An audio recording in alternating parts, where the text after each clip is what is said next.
You keep waking up inside the same story. Different days, different details, but the same energy, the same choices, the same outcomes that quietly tell you nothing has really changed. You've read the books, watched the videos, taken the courses, told yourself this time will be different, but somehow it always folds back into the same pattern.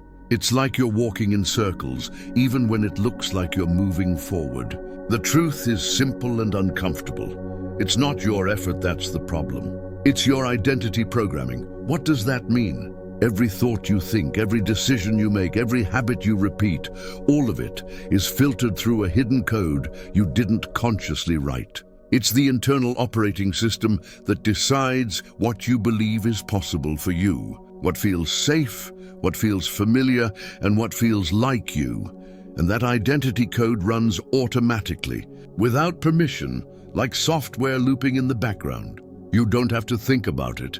It just executes. The same beliefs trigger the same emotions, which trigger the same actions, which reinforce the same beliefs. Round and round. That's the loop. The loop has one goal: survival through familiarity. It's not evil. It's not even personal. It's simply how the human mind protects stability. If you've ever wondered why you sabotage progress, why you repeat cycles of procrastination, doubt, or fear right when things start improving, this is why. Your brain would rather keep you safe in the known than risk uncertainty in the unknown. The loop equals control. Change equals threat. So when you try to step into a new version of yourself, the old program fights back, not because it hates you, but because it doesn't recognize the new identity as you. Most people think change starts with action. They tell themselves, I'll just start doing things differently. But you can't outact an identity that hasn't shifted. Your actions are downstream of who you believe you are. If your identity says, I'm someone who always struggles, your actions will unconsciously align with that belief no matter how hard you push. You can have the best strategy in the world, but if your internal program doesn't match the level of life you're trying to create, the loop will reset everything back to its default. You are not failing. The loop is just doing its job. It's protecting your identity. But here's the thing, most people never realize. The identity itself isn't truth, it's a construct. It's a collection of memories, stories, emotional imprints, and learned responses stitched together over time. It feels solid only because it's been repeated for years. The more you think the same thoughts, feel the same emotions, and tell yourself the same story, the more that version of you becomes reality. The program strengthens, the loop tightens, and eventually it feels like this is just who I am. But that's the illusion. You are not the loop. You are the awareness that sees it. The moment you recognize that your identity is a pattern, not a permanent truth, you start to regain power. That awareness is the first crack in the code. Because the loop can only run in the dark. It can only operate when you're unaware that it's happening. The second you see it, the second you can name it, it begins to lose control. Think about this. How many times have you decided to change? Felt motivated, taken action for a few days, and then something pulled you back? That something isn't random. It's identity maintenance. Your mind checks, does this behavior align with who we believe we are? If the answer is no, resistance appears. Doubt, distraction, emotional fatigue, all designed to pull you back into alignment with the old identity. The loop doesn't care about your goals. It only cares about keeping you consistent with your programming. That's why you can't force lasting change through willpower. Willpower is temporary. Identity is automatic. You don't have to remind yourself to be who you are. It's effortless. The problem is, so is being stuck. The old identity feels effortless too. That's why the loop feels invisible, because it operates under the surface of your awareness. You wake up, think the same kind of thoughts, feel the same emotional tone, make the same micro decisions, and then wonder why the same results appear again.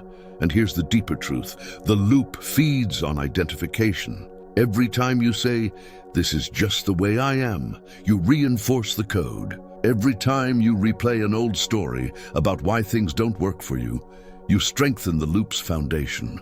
The language you use becomes programming. Your emotions become fuel. The more you identify with the pattern, the stronger it becomes. The more you observe it without judgment, the weaker it gets. So let's make it clear, the loop is not the enemy, it's the teacher. It's showing you exactly where you're unconsciously repeating identity patterns. Every trigger, every emotional reaction, every self-sabotage moment is a breadcrumb pointing to the code you need to rewrite. But before you can change it, you have to see it. That's what this first step is about, awareness without resistance. When you look at your patterns and say, this isn't failure, this is programming, you create space between you and the identity. In that space, transformation becomes possible. Most people live their entire lives inside identities they never chose. They inherit them, they adapt to them, they protect them, and they call it reality. But the real prison isn't circumstance, it's identification. You can't escape a prison you can't see. You can't rewrite code you don't know exists. The loop hides behind your daily habits, your self-talk, your comfort zone, and even your dreams. Yes, even your goals are often chosen to fit your current identity's limits. You dream as the person you believe you are. So if you don't evolve that identity, even your dreams stay inside the loop. This is the awakening point. The realization that you've been living through an identity filter. You've been chasing change from within the same code that resists it. And the moment you see this clearly, something shifts. The noise quiets. The guilt fades. You stop asking, what's wrong with me? And start asking, what program is running me right now? That question is power. Because once you can observe the loop, you're no longer trapped inside it. This chapter isn't about fixing anything yet. It's about waking up to the fact that your life has been looping through an identity pattern that feels personal, but isn't permanent. You are the consciousness behind the program, and consciousness can rewrite the code. That's where real change begins, not in doing more, not in forcing new habits, but in seeing through the old identity and remembering you are not it. Everything you've been struggling with makes sense now. The inconsistency, the inner conflict, the cycles of motivation and burnout, they're all symptoms of the same core truth. Your external reality will always mirror your internal identity until you consciously change it. The loop reflects you endlessly until you decide to step outside of it. So as you move forward, hold this thought. The loop isn't keeping you stuck because it's powerful. It's keeping you stuck because it's familiar. You've mistaken the familiar for truth. And the moment you stop fighting it and start observing it, you break the first chain. You start to see the pattern instead of being the pattern. That's the beginning of freedom. Awareness is the first crack in the wall. And in the next chapter, we'll go even deeper to uncover where the code came from, who wrote it, and how to finally take the pen back. You were born as pure awareness. No labels, no opinions, no limits. Then the world started talking. From the moment you took your first breath, you began downloading data, sounds, emotions, reactions, words. Every tone of voice, every facial expression, every moment of praise or disappointment became part of your system. You didn't have a filter yet. You absorbed everything. You learned what earned love and what triggered rejection. You learned which behaviors were rewarded and which were punished. And in that invisible learning, your code began writing itself. You didn't choose most of your beliefs. They were installed. They came from the people you trusted, the systems you were raised in, the culture that surrounded you. When you were told, this is how life works, your mind didn't question it. It accepted it as truth because belonging meant survival. You had to fit in to feel safe. So you shaped yourself around the expectations of others. You learned to perform the identity that got the best response, and slowly, you confused that performance with who you actually are. That's how identity programming starts, through emotional conditioning. When you were praised for certain traits, you learned that being that way equals love. When you were criticized for others, you learned that being that way equals pain. The brain doesn't care about accuracy. It cares about safety, so it stores those emotional conclusions as rules. Be this to be accepted. Avoid that to stay safe. Each rule becomes a line of code, shaping your identity and defining the limits of your behavior. As you grew, those early codes began to branch out. Every experience confirmed or challenged them, but mostly they were reinforced. The human mind loves consistency. If you were told you weren't enough, you started noticing proof that you weren't. If you were told you were smart, you started seeking proof that you were. The code doesn't care if the data is empowering or limiting. It just seeks confirmation. The loop needs to stay intact.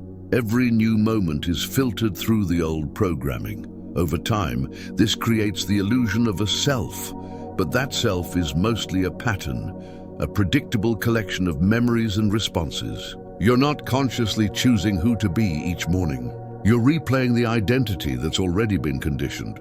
The way you speak, the way you react to stress, the way you chase success or avoid failure. It's all part of the same operating system, refined through repetition. And here's the key: repetition equals belief. What gets repeated becomes real to your nervous system. This is why people feel stuck, even when they know what to do. The code is deeper than logic. You can understand the concept of change perfectly and still feel like something invisible pulls you back. That's because identity lives in emotion, not intellect. The beliefs that run your life aren't just thoughts, they're felt truths. They live in your body as emotional memories, stored in your nervous system, shaping what feels safe and what feels dangerous. When change feels unsafe, the code defends itself. The most powerful prison is the one that feels like home. That's what identity conditioning does. It makes limitation feel familiar, and familiarity feels safe. That's why people stay in patterns that hurt them. Not because they want to, but because at a subconscious level, it feels normal. The old identity feels like control. Anything that challenges it feels like chaos. That's how the loop sustains itself. It keeps you loyal to the old story through emotional familiarity. But here's the truth most people never see. The code you live by was written to serve a different version of you. A younger, smaller, unprotected version. The problem isn't that the code is bad. It's outdated. It was created by a mind trying to survive environments you've already outgrown. Yet the system keeps running because it was never consciously updated. You're running an ancient identity on modern challenges. It's like trying to stream high-definition reality on software built for survival. No wonder it glitches. You can't evolve if you keep obeying a code that was designed to keep you small. But before you rewrite it, you have to see it clearly. You have to understand how it operates, because awareness dismantles the illusion of permanence. When you realize that your thoughts, emotions, and even your personality were programmed responses, you stop taking them as absolute truth. You start to question, if this isn't me, then who am I beneath it? That question is the door out of the loop. Because once you see the code, it loses power. The moment you observe a thought pattern, instead of identifying with it, you separate awareness from programming. For the first time, you can watch the loop instead of being trapped in it. You can see your reactions as echoes of old code, not reflections of your current truth. That's the first real taste of freedom. Not doing something different, but seeing that you always had the power to choose. Everything you believe about yourself was learned. Every limitation was conditioned. Every doubt was taught. That means none of it is permanent. Your code was written through repetition and emotion, and it can be rewritten the same way. But before you begin rewriting, you have to stop blaming yourself for the code you're running. You can't heal something you're ashamed of. You can only update what you're willing to see without judgment. The loop feeds on self-judgment. It wants you to think you're broken, because as long as you believe that, you'll keep identifying with the old identity. But you're not broken, you're programmed, and programming can be changed. The mind resists this idea because it challenges its foundation. If you can rewrite your identity, then nothing about you is fixed. That's both terrifying and liberating. Terrifying because it means you've been living through illusions. Liberating because it means you can finally wake up. Here's what happens when you start to see the code. At first, everything feels uncertain. The beliefs you thought were solid begin to shake. The emotions you use to justify your limits start losing their grip. You'll feel resistance, doubt, maybe even fear. That's the code defending itself. It's not a sign you're failing. It's a sign you're waking up. The system is losing control, and it's trying to pull you back with the only tool it has, emotional familiarity. But this time, you won't fall for it. Because now you know the truth. The loop isn't destiny, it's design. And what was designed can be redesigned. The code was never meant to be a cage. It was a starting point. It got you here, but it's not meant to take you further. To grow, you must become the programmer. You must stop defending the old version of yourself and start creating the new one. You've been living by inherited scripts your whole life. Scripts that told you who you are, what you can have, what you deserve. But none of those scripts were written by your conscious mind. It's time to question them. It's time to step back and realize this identity was assembled, not discovered. It's a construct. And you are the consciousness capable of reconstructing it. The moment you stop identifying with the old code, you start breaking the loop. But awareness alone isn't enough. You must learn how to disrupt the pattern in real time, to catch the loop as it tries to pull you back and choose differently. That's what comes next. Because now that you know the code wasn't yours, it's time to learn how to stop obeying it. Now that you can see the code, you start to realize something deeper. Awareness is power.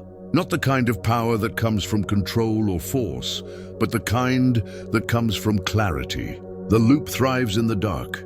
It feeds on automatic reactions, unconscious emotions, and stories you repeat without realizing it. The second you bring light to it, the loop begins to break down. Because the one thing it cannot survive is your conscious attention. Breaking the loop doesn't mean destroying it. It means interrupting its automatic control over your choices. The loop has always run the same sequence: trigger, thought, emotion, action, identity reinforcement. Something happens, your mind labels it, your body reacts, you behave in the same way, and your identity gets confirmed again. The pattern completes. You don't even notice it because it happens fast, within seconds. It feels natural, automatic, inevitable. But the truth is, every loop has a gap, a split second between the trigger and the reaction. That's where your freedom lives. When you begin to notice the gap, everything changes. You start catching the pattern mid-spin. You start recognizing the moment before the thought, the instant before the emotional pull. It's subtle at first, a flicker of awareness, a quiet pause, a question that whispers, "Do I have to react this way?" That moment is the doorway out of the loop. Because if you can pause, even for a second, the loop loses its grip. It depends on your automatic participation. Awareness breaks automation. The problem is, most people are too identified with their thoughts to notice the gap. The loop speaks through emotion, and emotion feels like truth. When fear rises, it feels real. When doubt appears, it feels justified. That's how the program keeps you inside it. It disguises old reactions as logical responses. You don't question it because it feels like you. But when you start observing instead of reacting, something powerful happens. You realize the emotion isn't the truth. It's the signal. The emotion is not the problem. It's the notification that the loop is active. So the first step in breaking the loop is awareness without judgment. When you notice an old pattern, don't fight it. Don't label it as failure. Just recognize it and name it. This is the loop. That simple phrase is powerful because it separates awareness from identity. You stop saying, "I'm failing again," and start saying, "I'm watching the program run." That shift in language changes everything. The loop loses its authority the moment you observe it instead of becoming it. In that space of observation, you gain choice. You can decide to act differently. Not because you feel ready, you won't, but because you understand the feeling is just the old code trying to reassert itself. The fear, the hesitation, the self-doubt, it's all noise from the past. When you see that, you stop waiting for the feeling to go away before you move. You start moving despite it. That's how the loop starts to collapse. Each time you respond consciously instead of automatically, you weaken the old identity's control. Breaking the loop isn't dramatic. It's subtle. It's a moment-to-moment practice of catching yourself in awareness before you fall back into autopilot. At first, it will feel hard because the old pathways are strong. The brain loves efficiency, and the loop is the most efficient path it knows. But every time you interrupt it, you're rewiring those pathways. You're teaching your mind that a new response is possible. The more you do this, the easier it becomes. The loop loses power through repetition of awareness. The second step is redirection. Once you catch the loop, you must redirect your focus. Attention is energy. Wherever you place it, you feed that pattern. Most people waste energy by analyzing the loop, trying to figure out why they feel this way, where it came from, what it means. But analysis still feeds the old program because it keeps you centered in the problem. Instead, shift your focus toward creation. Ask yourself, what identity would respond differently right now? Then act from that perspective. Don't wait to feel like that person. Act as if you already are. The loop feeds on reaction. Creation breaks it. Every loop has a rhythm, and it's predictable. The trigger always comes disguised as something external. A comment, a delay, a rejection, a feeling of pressure. But the source isn't the event. It's the story your old identity tells about the event. When you start changing the story, the emotional charge weakens. When the emotion weakens, the behavior changes. And when the behavior changes, the identity starts to shift. That's how you rewrite the pattern. Not by fighting it, but by starving it of unconscious participation. Here's the paradox. You can't escape the loop by trying to control it. Control is another form of fear. The real escape happens when you stop identifying with it. You observe the thought without obeying it. You feel the emotion without acting on it. You hear the voice of the old identity, but you don't take orders from it. You become the witness, not the prisoner.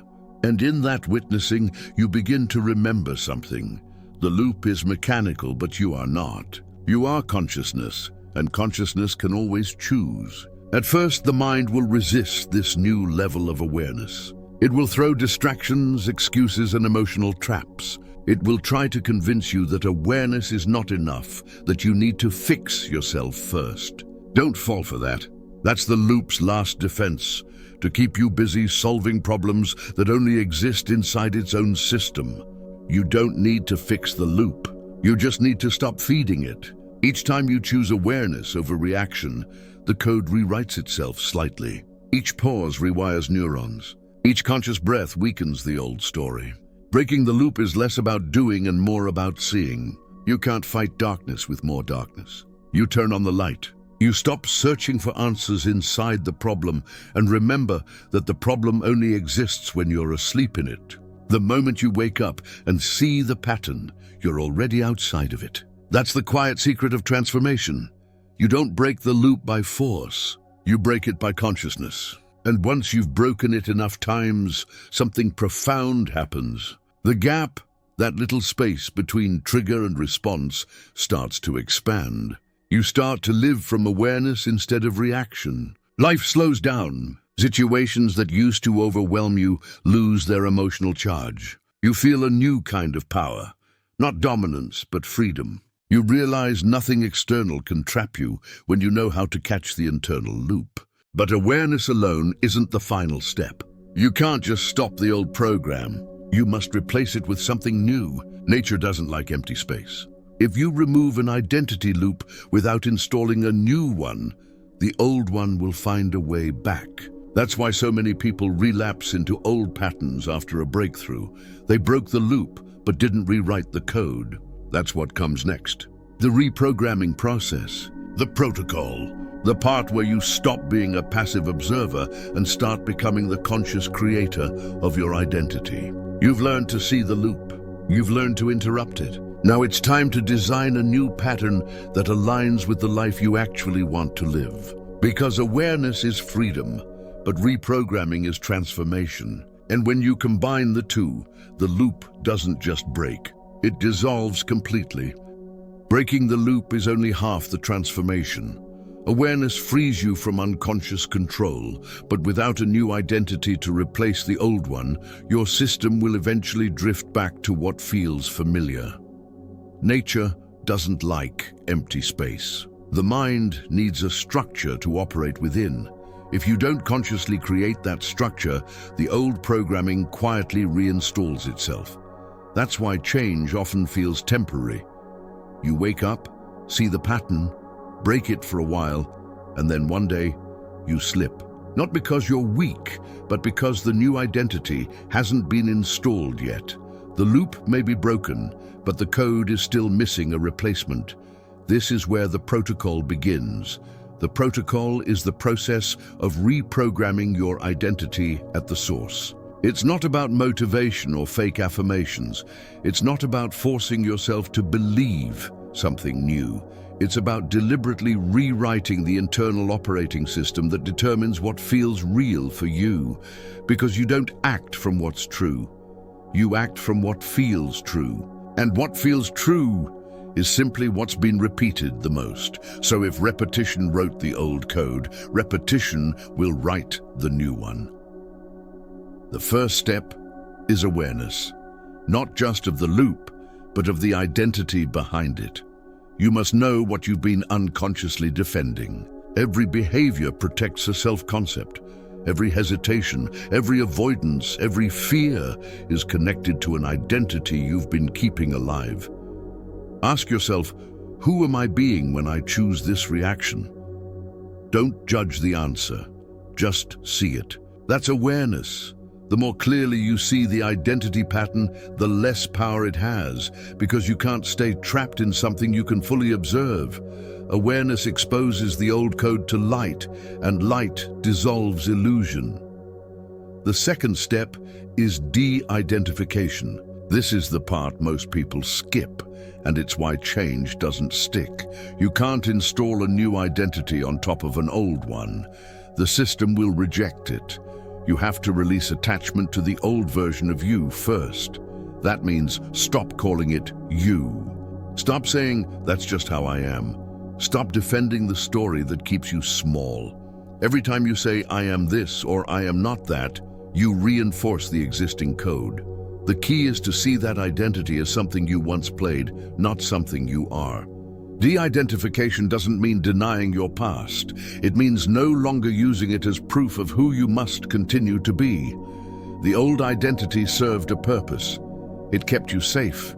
It helped you survive. It gave you structure when you needed it. But now it's outdated. You thank it, release it, and stop feeding it energy. You begin to speak differently about yourself. You replace "I've always been like this" with "I used to operate that way." Subtle language shifts create powerful neurological changes. The moment you stop speaking as the old self, your brain starts disconnecting from it. The third step is recreation. This is where you consciously design the new identity, not as a fantasy, but as a blueprint for embodiment. Ask yourself, who would I be if I didn't believe the old story anymore? The mind might go blank at first. That's normal. The old code doesn't want to be replaced. But stay with the question.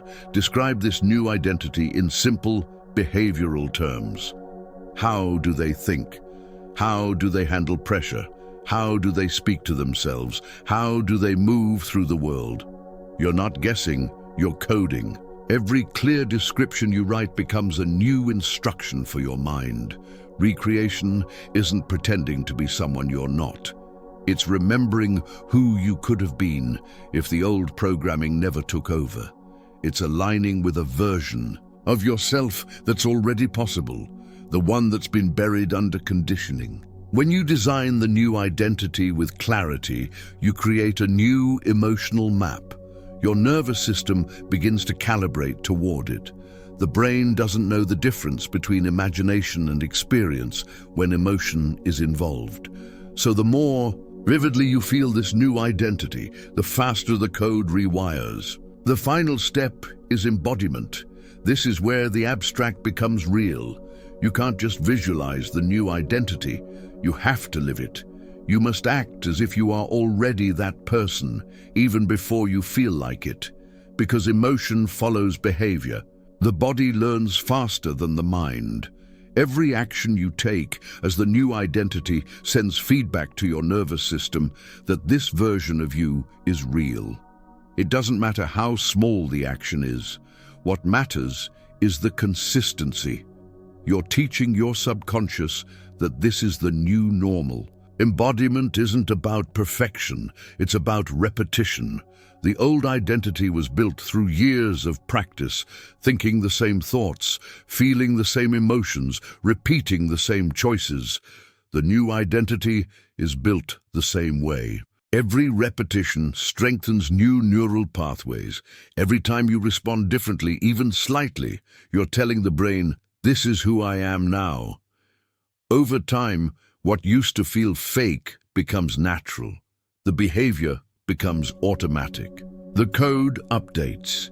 You'll know you're embodying the new identity when effort starts turning into flow.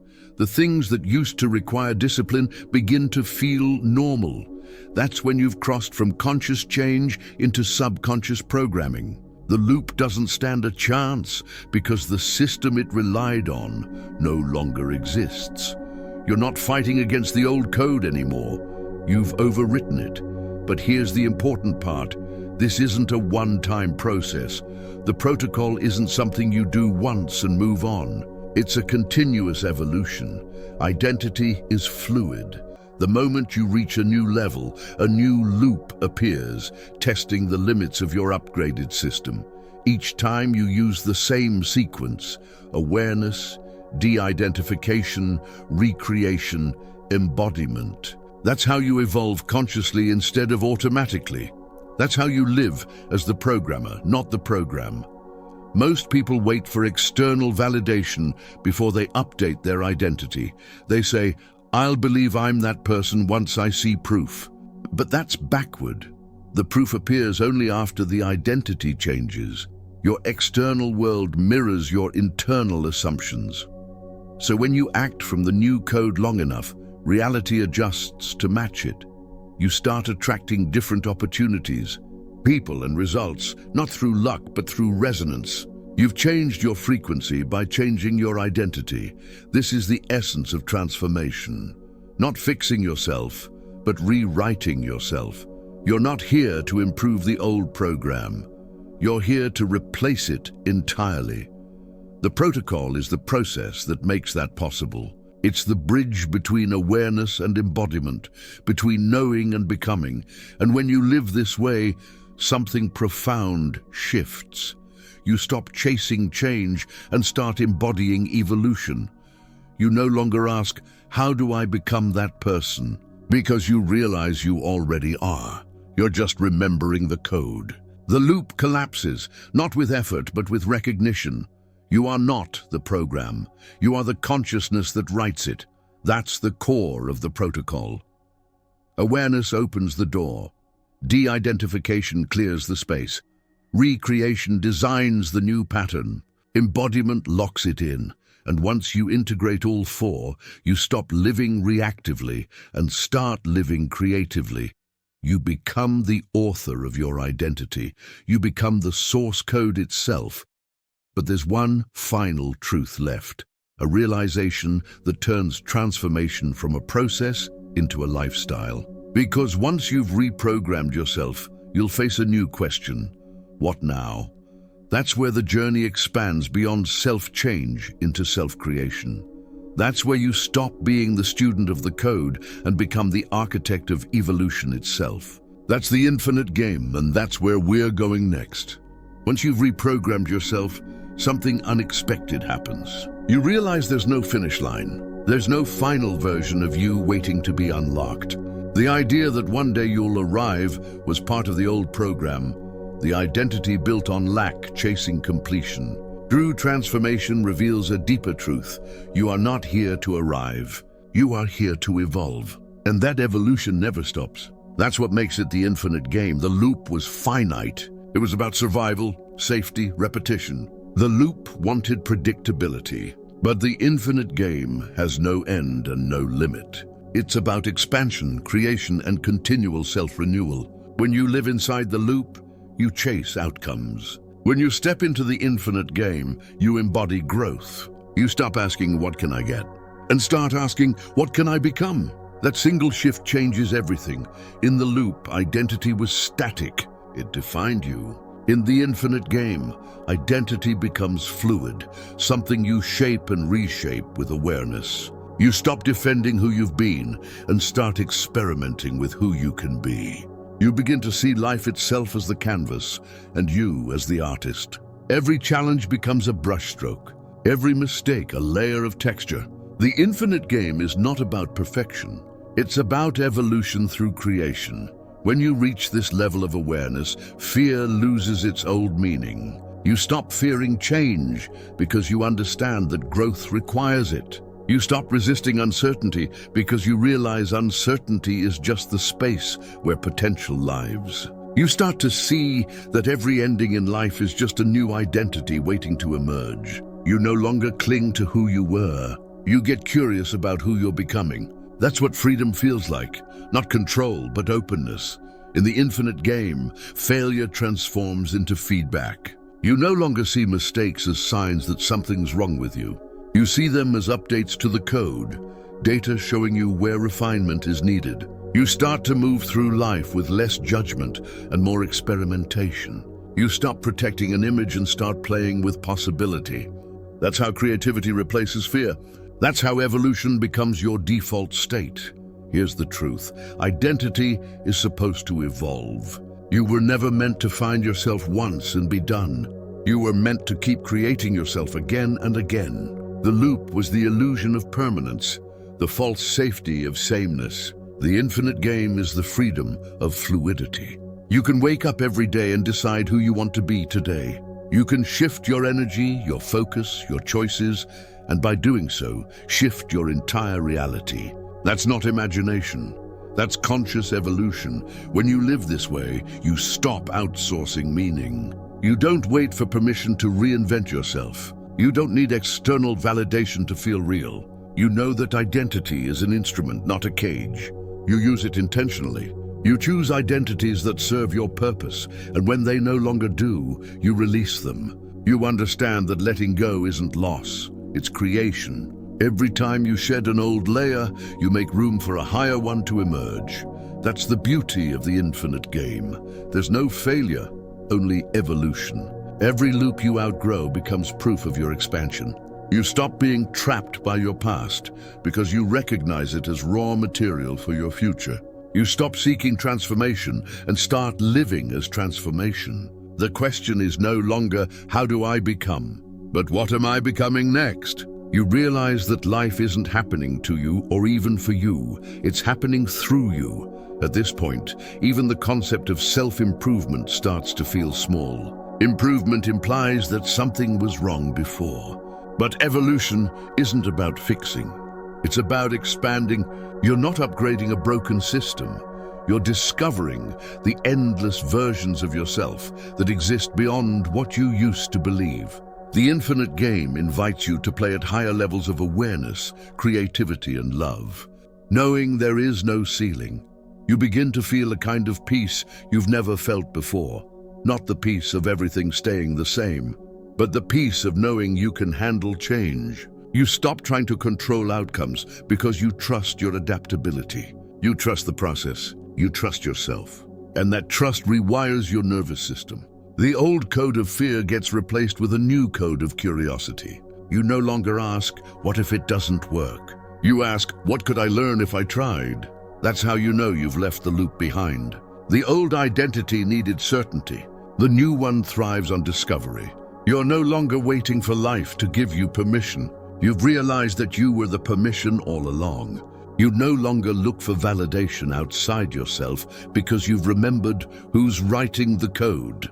Every thought, every word, every decision is a line of script shaping your future identity in real time.